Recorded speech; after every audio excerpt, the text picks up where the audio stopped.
The diplomatic showdown between Russia, the United States, and its Western allies intensified this week following the poisoning earlier this month in England of a former Russian double agent and his daughter. The expulsions of alleged Russian spies by more than 20 nations and the retaliation by Moscow came amid a national tragedy there, last Sunday's deadly fire in Siberia. As Nick Schifrin reports, relations between Russia and the West have reached yet another new low. Today, Russia tested a new intercontinental ballistic missile it claims can elude U.S. missile defense. But Russia can't elude the current crisis that's made U.S.-Russia relations more dangerous than at any point since the Cold War. Today, American diplomats packed their things outside the U.S. consulate in St. Petersburg. Russia ordered the consulate closed and expelled 60 U.S. officials in response to the U.S. ordering Russia's Seattle consulate closed and expelling 60 Russian officials. These are the most significant expulsions since 1986. I have just returned from meetings in Iceland with... But unlike 1986, when President Reagan expelled Soviet diplomats and held talks with the Soviet Union, today the world isn't bipolar, and the two sides have less interest in cooperation. And that makes things more difficult to solve, says Carnegie Moscow director Dmitry Trenin. For the United States, it is the fundamental Russian behavior that needs to change. For the Russians, however, the goal is a compromise achieved through the normal give-and-take process, and those two views are totally incompatible. President Putin and I have been discussing various things. President Trump expresses a desire to improve the relationship, but under the Trump administration, tension has increased. Over the Baltics, NATO jets have shadowed Russian ministers' planes, and Russian jets have rocked their wings to demonstrate they're armed. In Ukraine, the U.S. is sending offensive weapons to soldiers fighting against Russian-backed separatists. And in Syria, U.S. troops have fired on pro-Russian forces who had attacked them. This week, UN Secretary General Antonio Guterres called for the two sides to reduce the risk of escalation. Time for precautions of this sort, guaranteeing effective communication, guaranteeing capacity to prevent escalation.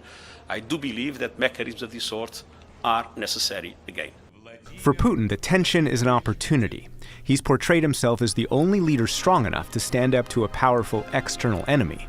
But that doesn't mean he can ignore internal crises. Earlier this week, a fire engulfed a shopping center in the Siberian town Kemerovo. This has been a week of funerals and national mourning. 60 people died. At a memorial, a father remembered talking to his daughter on the phone as she tried to escape. I was crying to my daughter. She said, "Dad, I love you. I'm suffocating. I'm losing consciousness." The tragedy sparked mourning, but also protests. Residents blame local officials because the mall's exits were blocked and the fire alarm disabled. So Putin visited Kemerovo to pay his respects and present himself as a benevolent leader, launching an investigation. He met with victims' families, letting them interrupt and question him. He portrayed himself as authentic and local officials as corrupt. 100 investigators are working on this case. They will inspect the whole chain of command. Putin is an accomplished politician who has been very successful over the past 18 years.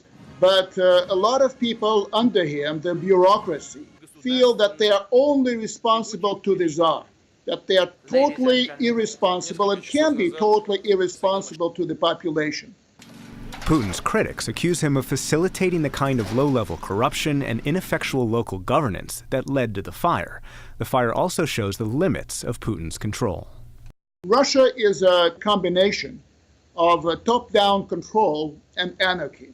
Much of the issues around Russia is not the poor management which exists on behalf of the authorities. It's also lawlessness and lack of responsibility among ordinary people.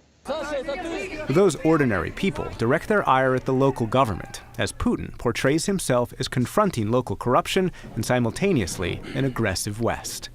The U.S. is considering further escalation. Russia maintains blanket denials. Neither side wants war, but it's not clear how they get out of the cycle of confrontation. For the PBS NewsHour, I'm Nick Schifrin.